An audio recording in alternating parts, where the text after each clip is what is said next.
Burung walet merupakan salah satu jenis burung liar yang berkembang biak dalam sebuah sarang. Sarang walet ini biasa terletak di beberapa tempat, seperti tebing di area pantai.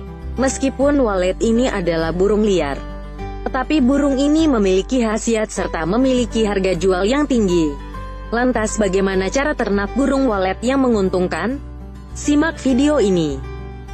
Cara berternak walet yakni dengan mencari sarang yang telah sebelumnya didiami oleh sang walet. Karena burung ini diternakan secara semi-otomatis. Berbeda dengan ternak hewan lain, walet bisa bertelur tanpa kita repot memberinya makan. Mengapa ternak walet itu merupakan bisnis yang menguntungkan? Sarang walet mengandung gizi yang tinggi, yaitu 65% protein, 10% air, 6% asam amino, dan sisanya lemak. Sarang walet dipercaya baik untuk menyehatkan kesehatan reproduksi. Harga sarang ini cukup mahal, bisa mencapai 10 juta rupiah per kilonya. Dari segi harga, sarang burung ini juga memiliki harga cukup mahal. Salah satu yang membuat harga mahal dari burung tersebut adalah air liur atau saliva yang ada di sarang walet, yang dapat dimanfaatkan untuk apapun, terutama sebagai obat yang mengatasi berbagai penyakit.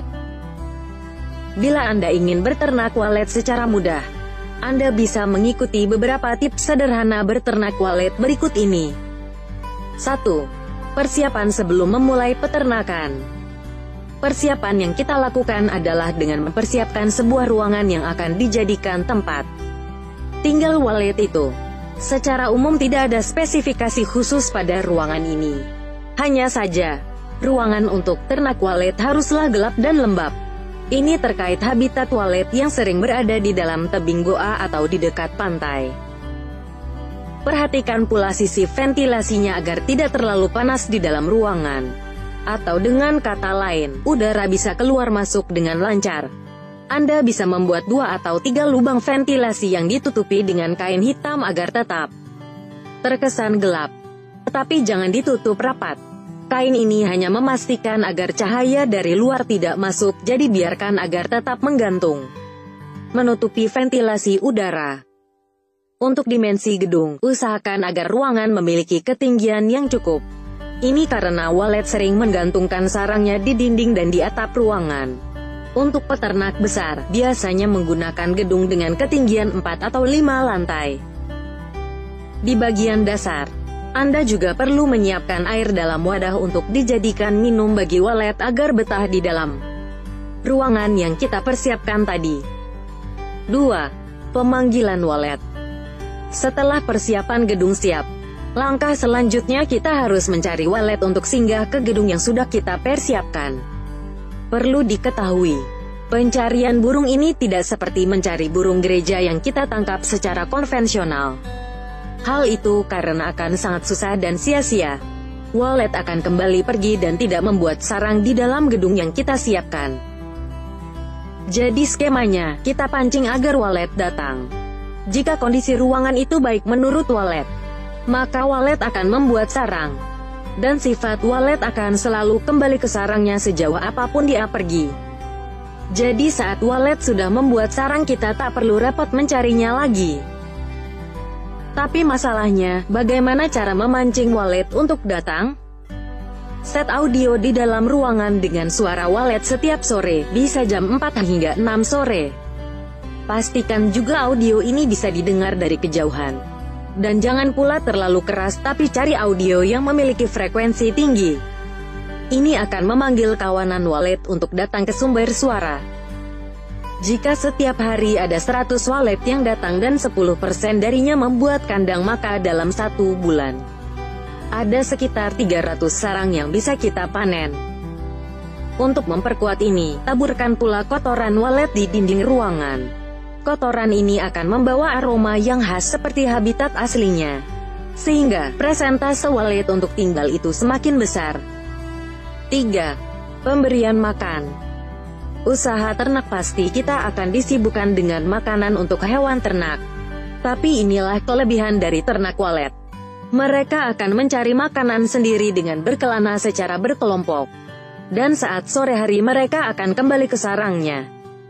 Tetapi Sebagai hewan aset, kita pasti tidak mau kehilangan walet-walet yang sudah singgah di rumah kita. Karena mendapatkan tempat baru di luar sana.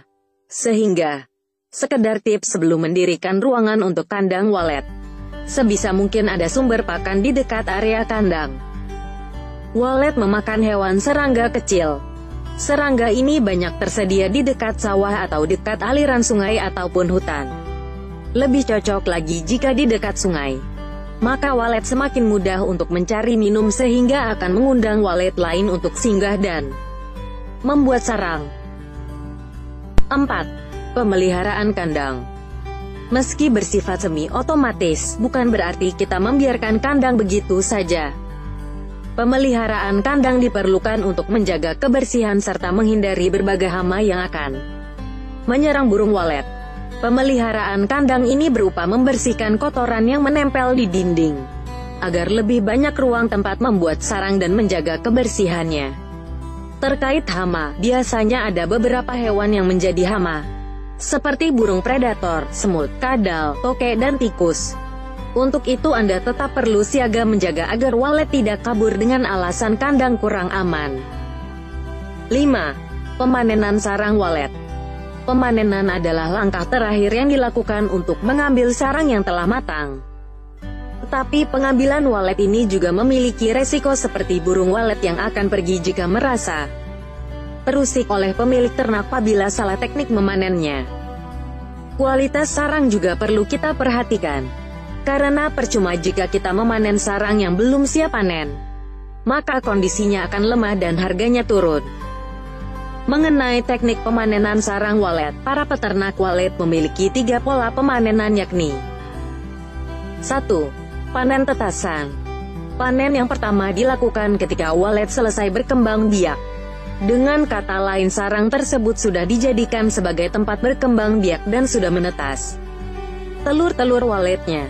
Keuntungan cara ini yaitu walet tetap merasa nyaman karena bisa berkembang biak dengan tenang, sehingga populasi walet terus berkembang. Tapi kualitas sarang akan dicemari oleh kotoran anak walet yang baru menetas. 2. Panen buangan. Teknik kedua bisa dikatakan lebih memaksa karena kita akan mengambil sarang walet ketika walet tersebut sudah bertelur. Keuntungannya adalah kita bisa memperoleh kualitas sarang lebih baik karena belum dikotori oleh kotoran anak walet. Sementara telurnya bisa kita taruh pada sarang tiruan atau pada inkubator jika ada. 3. Panen rampasan. Untuk ketiga, pastikan dilakukan jika populasi walet melebihi perkiraan Anda. Jika kita memakai 2 cara di atas secara terus-menerus, maka dalam waktu tertentu populasi walet akan tidak terkontrol dan akibatnya bau kotoran serta suara walet akan mengganggu kita. Panen rampasan dilakukan ketika sarang sudah siap dipakai untuk bertelur. Jadi sarang ini belum digunakan walet untuk bertelur. Keuntungan panen ini adalah kualitas sarangnya yang sangat baik dan bersih terbebas dari kotoran. Selain itu, jarak interval pemanenan juga lebih cepat. Per tahun bisa 4 kali panen. Tetapi cara ini juga perlu diimbangi dengan kedua cara di atas. Jika terus melakukan cara ketiga maka sama saja Anda memaksa walet untuk terus membuat sarang tanpa istirahat. Dampaknya ada pada kualitas yang menurun, meski kondisinya baik. Berapa keuntungan yang diperoleh dari ternak walet ini? Untuk masa panen dilakukan sekitar 2 hingga 4 kali dalam setahun. Mengapa gitu lama? Ini karena sarang walet yang memiliki kualitas baik tidak berumur terlalu muda. Air liur pada walet juga ada batasnya. Sehingga waktu 3-6 bulan tersebut dijadikan walet untuk memproduksi air liur untuk membuat sarang. Analisa keuntungan sarang walet. Dalam sebuah gedung 2 lantai dengan lebar 5 x 5 meter maka setidaknya ada 1-2 kilo sarang yang bisa kita dapatkan setiap kali panen. Harga sarang ini juga bervariasi tergantung musim dan kualitasnya juga. Kadang ada yang tembus 12 juta, ada pula yang dihargai 4 juta rupiah. Kita ambil per kilonya sekitar 6 juta rupiah. Maka dalam 1 kali panen kita bisa mendapatkan setidaknya 6 hingga 12 juta rupiah. Jika dalam 1 tahun 4 kali panen maka omset per tahun bisa mencapai 30-40 juta rupiah. Hasil tersebut hanya dikurangi biaya pembuatan gedung awal. Untuk pakan dan lainnya walet akan mencarinya sendiri. Untuk memaksimalkan keuntungan, setelah kita memanen sarang walet maka lakukan penyortiran. Tujuannya untuk membuang kotoran yang menempel dan memisahkan sarang dari segi kualitasnya. Semoga bermanfaat.